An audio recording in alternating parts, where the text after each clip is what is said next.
CGL 2022 के Tier 1 का 5 दिसंबर 2022 को सेकंड शिफ्ट में पूछा गया प्रश्न। ठीक है, देखो क्वेश्चन पहला है, कह रहा है कि एक दुकानदार को एक निवेश पर 10% का प्रॉफिट होता है। ठीक है, यानी पहले वाले पे 10% का उसको प्रॉफिट हो रहा है, दूसरे वाले पे उसको जो प्रॉफिट हो रहा है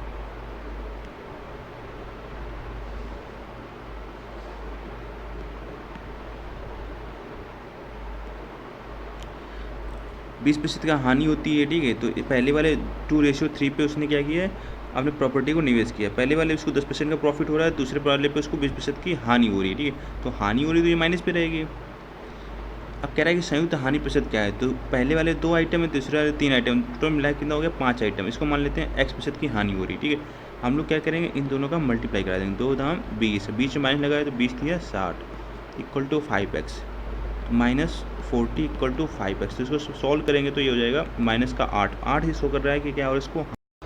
हेलो स्टूडेंट, चलिए देखते हैं क्वेश्चन नंबर सेकंड। ठीक है, तो क्वेश्चन नंबर सेकंड अपना है,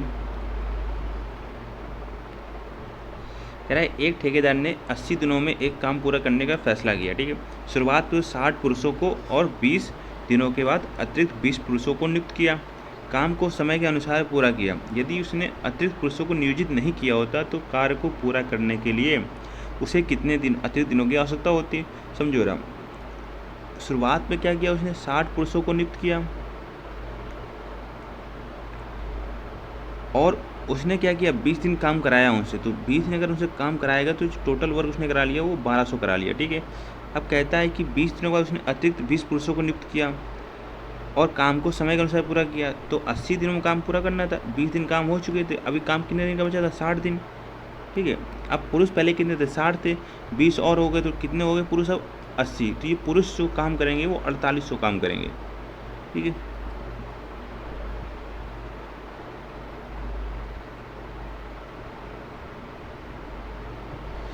अब जो पहले की जो कंडीशन थी उसने ये माना कि 80 दिन है और 60 पुरुष लेकर काम पूरा कराएंगे तो वो 4800 काम करा पाते, तो ये काम तो ख़त्म हो जाता, लेकिन ये जो एक्स्ट्रा काम है ये बच जाता है। ठीक है, अब ये जो एक्स्ट्रा काम बच जाता है ये 1200 है। ठीक है, अब ये 1200 काम कौन करता, यही 60 पुरुष करते हैं, तो ये कितने दिन लगाते हैं, ये 20 दिन एक्स्ट्रा लगाते हैं।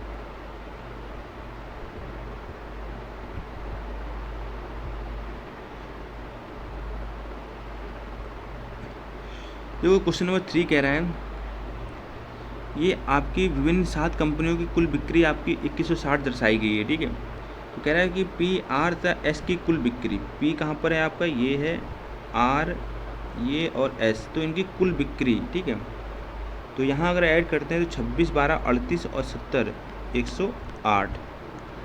Q की कुल बिक्री से, Q यहाँ पर है, T यहाँ पर है और U यहाँ पर है, तो 150 और 187, 5, 192, 10, 202 से कुल कितना प्रतिशत कम है। देखो रहा ये 202 तो यहाँ नीचे रहेगा, अब कम कितना है ये देखते हैं जरा, तो 12 में 8 गया 4। ठीक है, तो 19 में 10 गया 9 इंटू 100 कर लेते हैं। अब इसको जब सॉल्व करते हैं तो 101, इसको सॉल्व करेंगे तो 47, तो ये देखो रहा है 4700 अपॉन 100, तो उसको मान लें, अगर 100 मान लें तो ये 47 के आसपास परसेंटेज पे होगा, तो ये हमारा ऑप्शन नंबर चौथा करेक्ट हो जाएगा।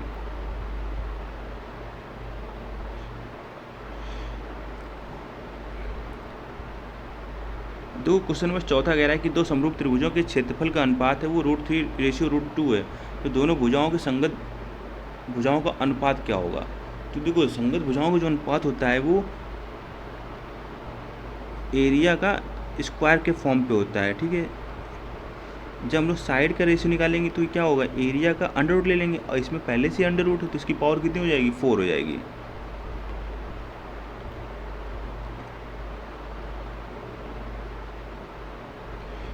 जो क्वेश्चन नंबर 5 है। ठीक है, क्वेश्चन नंबर 5 पे आप देखो रहा ये हम लोग अंडर रूट, अब समझो रहे ये एक आपका फॉर्म है, x + 1/x बनना है। ठीक है, x + 1/x बनना है, अगर इसको x माने और ये + 1/x बने तो देखो रहा ये इधर मल्टीप्लाई हो जाएगा, तो ये बचेगा आपका 1 + cos थीटा।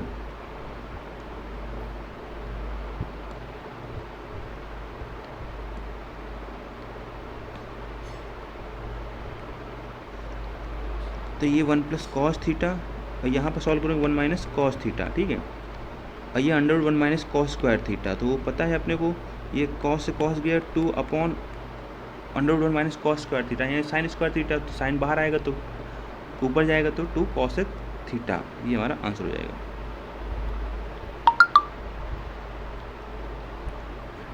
देखो अपने को यहाँ x का मान निकालना है, तो सिंपल सा है यार, ठीक है।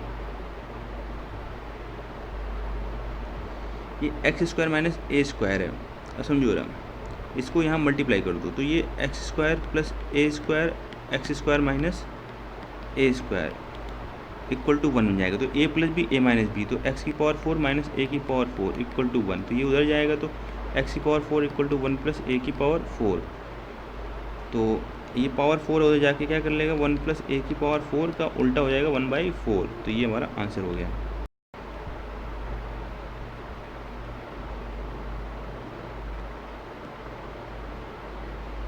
देखो ना, कह रहा है एक संख्या को 363 द्वारा विभाजित किया जाता है, शेषफल 17 प्राप्त होता है। जब उसी संख्या को 11 से विभाजित किया जाता है तो शेषफल क्या होगा, बस 11 का भाग आपको 17 में दे देना है। तो 11 का भाग अगर आप 17 में देते हो तो 11 एकम 11, यहाँ 6 बचेगा, तो जिससे आपका शेषफल हो जाएगा वो 6 हो जाएगा।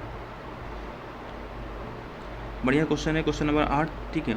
तो कह रहा है कि ए है बी के धनात्मक वर्गमूल के अनुपाती है, तो धनात्मक वर्गमूल के अनुपाती, ठीक है। और सी है वो घन के व्युत्क्रमानुपाती, ए है सी के घन के व्युत्क्रमानुपाती है, तो ए व्युत्क्रमानुपाती है सी क्यूब। इसको मिलाएंगे तो ए व्युत्क्रमानुपाती रूट बी अपॉन सी क्यूब, ठीक है। तो पहले वाली कंडीशन में देखो जरा, बी की वैल्यू है वो 27 है, तो यहाँ 27 कर लेंगे, ठीक है। और ए की वैल्यू जो आपकी है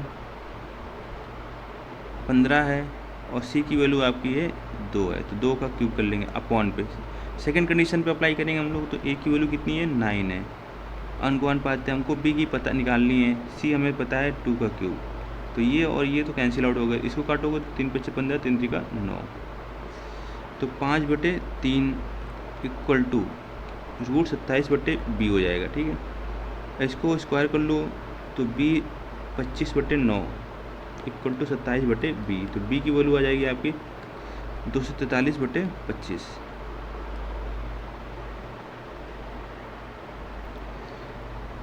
तो इसमें सिंपल सा कह रहा है कि एक समकोण है, त्रिभुज का एक कोण 35 है, तो अन्य कोण क्या होगा, तो एक तो 90 होगा, जाहिर सी बात है। दूसरा क्या होगा, 90 में 35 घटा दो तो 55, ठीक है।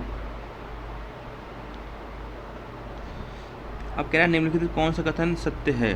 देखो रहा ये अपना a square minus b square बनना है, तो a प्लस बी और a माइनस बी का फॉर्मूला अप्लाई करके इसको हम लोग सॉल्व करेंगे।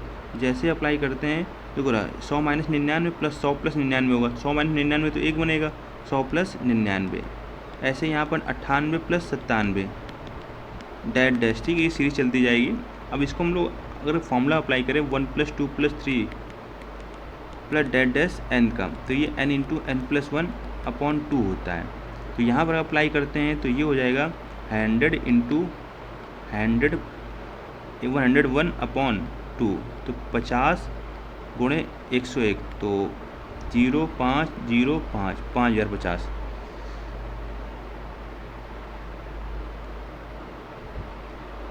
ठीक है, लेकिन ये यहाँ तक ये आपका क्या है, केवल 22 + 21 है, यहाँ तक 21 से जाएगा। अब हमें क्या करना पड़ेगा, इसमें 1 से लेकर 20 तक माइनस भी करना पड़ेगा, तो -20 × 21/2, तो 10 210, तो 5050 में 210 माइनस कर देते हैं। 0 5 में गया 4 और 50 में 2 गया 48 40, तो ये हमारा पहला वाला तो करेक्ट हो जाएगा। अब बात करते हैं सेकंड की, ठीक है। तो k - 1/k है, k + 1/k, तो ये हो गया k² - 1/k², और साथ में अपने पास k² + 1/k² है, तो ये दे देगा k की पावर 4 - 1/k4, ये साथ में, तो ये अब स्क्वायर बनेगा, ठीक है। तो ये किसी भी कीमत पे k की पावर 6 - 1/k4 नहीं बन पाएगा, तो ये वाला स्टेटमेंट गलत हो जाएगा। अगर यहाँ ये प्लस में होता तो फिर हमारा ये स्टेटमेंट सही होता, लेकिन यहाँ प्लस पे नहीं है। देखो 11 देखते हैं, ये cos² 35 है, अब यहाँ इसको चेंज करोगे तो sin 35 हो जाएगा, ठीक है। तो sin 35 हो गया, तो ये sin² 35, तो cos² θ + sin² θ 1 हो गया, इसको भी काटोगे तो ये भी 1 होगा, क्योंकि 56, 4, 60, 30, 90 दोनों का सम अगर 90 है तो समझ लो 1 बनेगा, तो 1 + 1 2 हो जाएगा। अब देखो ना यार, क्वेश्चन नंबर 12 है, इसमें आपको ए बी निकालना है, तो बहुत सिंपल क्वेश्चन है, तो इसका आप क्यूब कर दो। इसका क्यूब करोगे तो क्या हो जाएगा, 2 का cube 8, A cube minus B cube minus 3ab bracket में a माइनस बी, तो 8 A cube minus B cube की वैल्यू 80 माइनस 3 ए बी हमें निकालना है, और a माइनस बी इसकी वैल्यू 2, तो 3 दूनी 6, 6ab 80 माइनस 8 72, तो ए बी वाला हो जाएगा 12।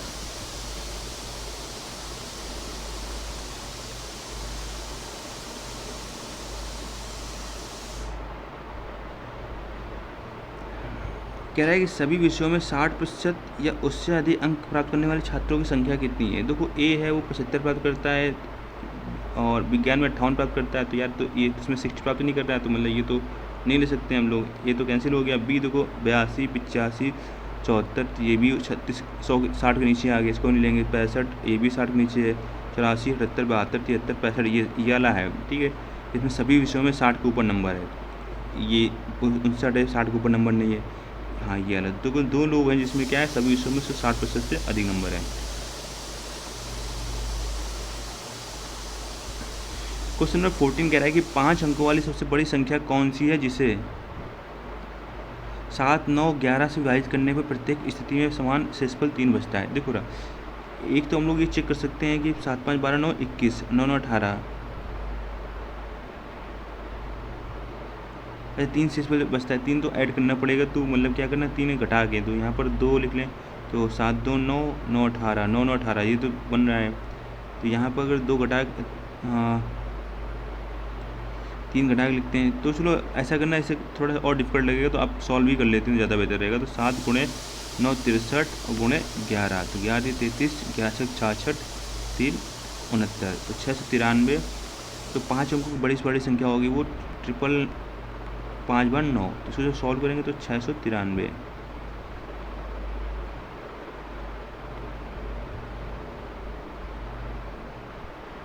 एक 9 उतार लेंगे तो 6 पंचे 30, 4, तो 4 दिया 12, 4 9 36, 37, 4 6 24, 3 27, 9 में 2 गया 7, 16 में 7 गया 9, 9 में 7 गया 2,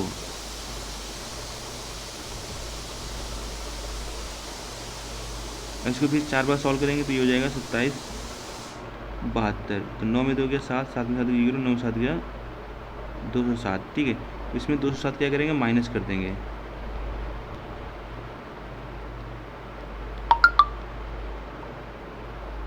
नौ में 7 गया 2, 9, 9 में 2 गया 7, 9, इसमें 3 शेष बचा, तो 3 शेष ऐड कर देंगे, 3 2 5, 9 7 9 9, तो 99,795, यही हमारा आंसर हो जाएगा।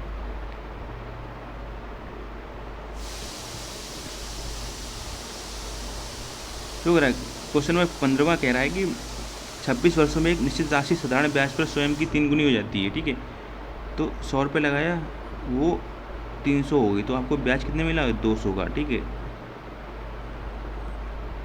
तो ये 26 वर्षों होगा, ठीक है। तो यहाँ से जो हमारी रेट ऑफ इंटरेस्ट आ जाएगा 200/26 आ जाएगा। अब कह रहा है कितने वर्षों में वो स्वयं की 5 गुनी हो जाएगी।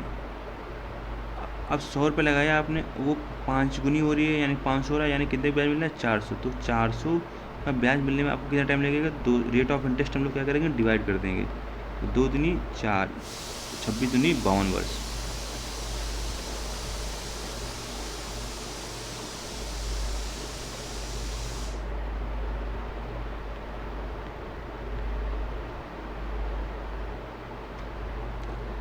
क्वेश्चन नंबर 16 देखो, कह रहा है सभी 6 विषयों में ए तथा बी द्वारा प्राप्त कुल अंकों के बीच अंतर क्या है, ठीक है। तो इसको जोड़ो तो 0 0 0 0 0 0, तो 0 आ गया, ठीक है, ए के लिए। 18 और 24 और 42 और 36, 48, 30, 78 और 30, 108 और 6, 114 और 3 17, 147। इसमें जो जोड़ोगे तो 0 0 0 0 0, यहाँ 0 हो जाएगा बी की, ठीक है। तो 9 2 11 9 21 1 22 7 29 2 31, ठीक है। 4 3 7 3 10 2 12 2 14 1 15, तो 1510, ठीक है। यहाँ से कुछ कैलकुलेशन मिस्टेक हो गई क्या, यहाँ पर 0 9 2 11 9 20 21 7 28 2 30, 9 2 11 9 21 22 29 2 31, 9 2 11 9 20 21 7 21 7 28 2 30, यहाँ 30 आएगा, ठीक है। तो मतलब दोनों के बीच डिफरेंस कितना जाएगा, 30 का।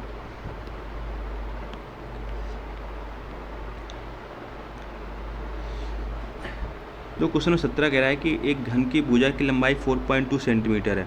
घन से बाहर निकाले जा सकने वाले सबसे बड़े गोले का आयतन क्या होगा। देखो घन की भुजा की लंबाई है वो 4.2 सेंटीमीटर है, तो जो उससे सबसे बड़ा गोला निकाला जाएगा तो एक घन की जो गोले की व्यास होगा वो क्या होगी, घन की भुजा के बराबर होगी। तो जो आर होगी वो a/2 होगी, ठीक है। तो r की वैल्यू a/2 यानी इसकी वैल्यू 4.2 थी, तो r की वैल्यू कितनी हो जाएगी 2.1, और इसका जो आयतन है तो 4/3 into pi 22/7 into r cube 2.1 into 2.1 into 2.1, 7 का 21 कट गया, तो यहाँ केवल 0.1 बचेगा। तो 2200 को 88, तो ये 8.8 हो जाएगा। इसको सॉल्व करेंगे तो 4 से 4.41, तो 8 8,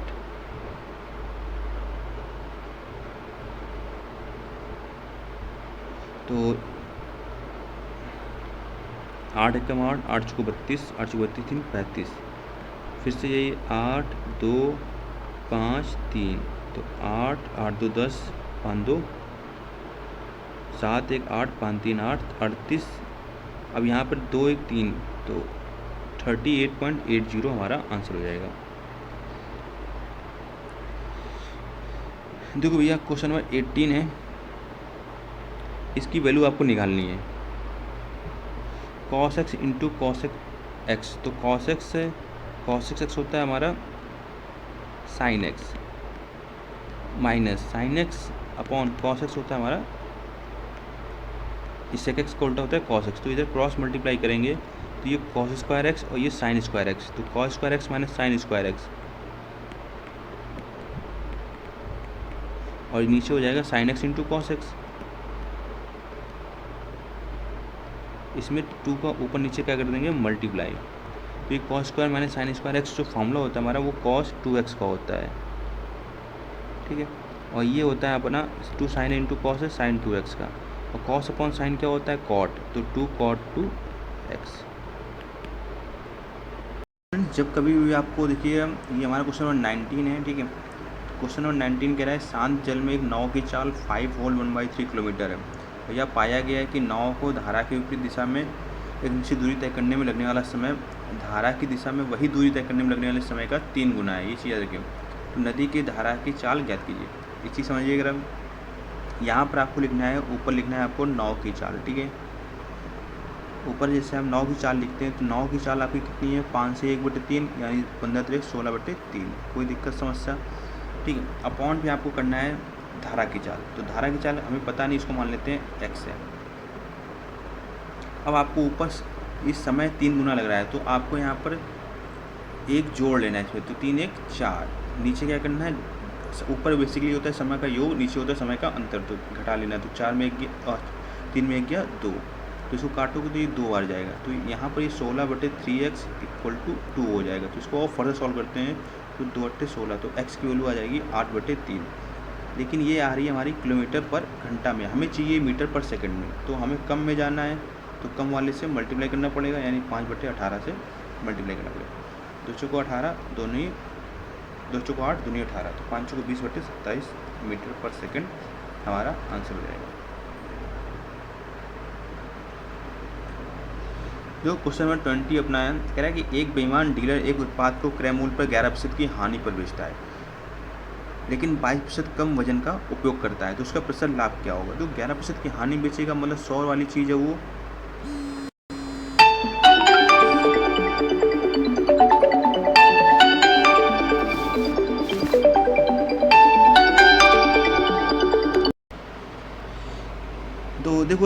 चीज़ अगर आपकी क्या होती है 100 रुपये की चीज़ है, तो वो अगर आपको 11% हानि बेचेगा, मतलब 100 रुपये की चीज़ 89 में बेचेगा।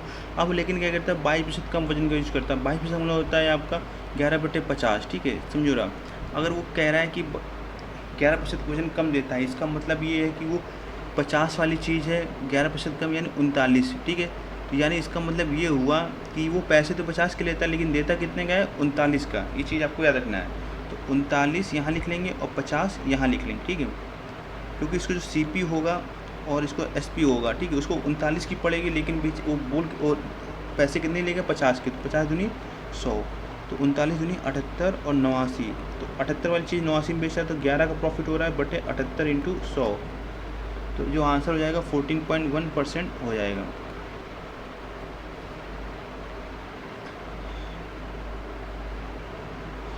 क्वेश्चन नंबर 21 कह रहा है कि 5 पुरुषों का औसत वजन 3 kg है। जब उनमें से 150 kg वजन वाले एक व्यक्ति की जगह दूसरे व्यक्ति को रखा जाता है, तो नए व्यक्ति का वजन ज्ञात करो। देखो रहा 150 kg वाला व्यक्ति है, ठीक है, उसकी जगह है क्या है, नए व्यक्ति को रखा जाता है, तो 3 kg 5 पुरुषों को कम कर जाता है, तो टोटल कमी कितनी हो जाती है 15 की। तो यही 15 क्या होगा, इसमें से टोटल में घटा देंगे तो कितना हो जाएगा हमारा 135।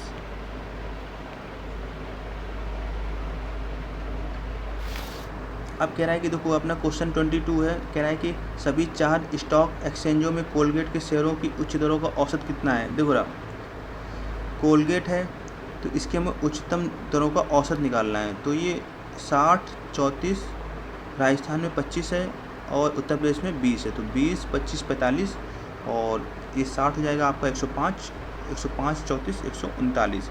हमें क्या है औसत निकालना है, तो 4 से डिवाइड करेंगे, तो 4 तियाँ 12 और ये बचेगा 19, 400 को 16, 50 सत्ते 28, 4 पंचे 20, तो 34.75 हमारा आंसर हो जाएगा। अब देखो रहा है कह रहा है एक घन का कुल पृष्ठीय क्षेत्रफल इतना है, तो इसका आयतन क्या है। तो कुल पृष्ठीय क्षेत्रफल जो हमारा फॉर्मूला होता है वो होता है 6a² 1536, ठीक है। तो 6 को डिवाइड करेंगे, 6 दूनी 12, 33, 6 पंचे 30, 6 36, तो a² बराबर हो गया 256, तो a हो जाएगा हमारा 16, ठीक है, a की वैल्यू 16 हो गई, तो इसका आयतन निकालो, तो 16 का क्यूब कितना होता है 440, 96, ठीक है, ये चीज़ आपको याद होनी चाहिए। क्वेश्चन नंबर 24 कह रहा है कि एक व्यापारी अपने माल पर उसके क्रय मूल्य से 20% अधिक मूल्य अंकित करता है, ठीक है, और अपने ग्राहक को अंकित मूल्य पर 20% की छूट भी देता है, तो उससे कितना लाभ या हानि होगा। देखो 100 रुपये की चीज़ है, वो उसे बढ़ा के क्या अंकित कर रहा है 20%, तो 120 हो गया। अब वो 20 की छूट दे रहा है, तो यानी 80 में बेचेगा, तो 12 8 96, तो 196 बेचा है, तो 4 का क्या होगा घाटा होगा।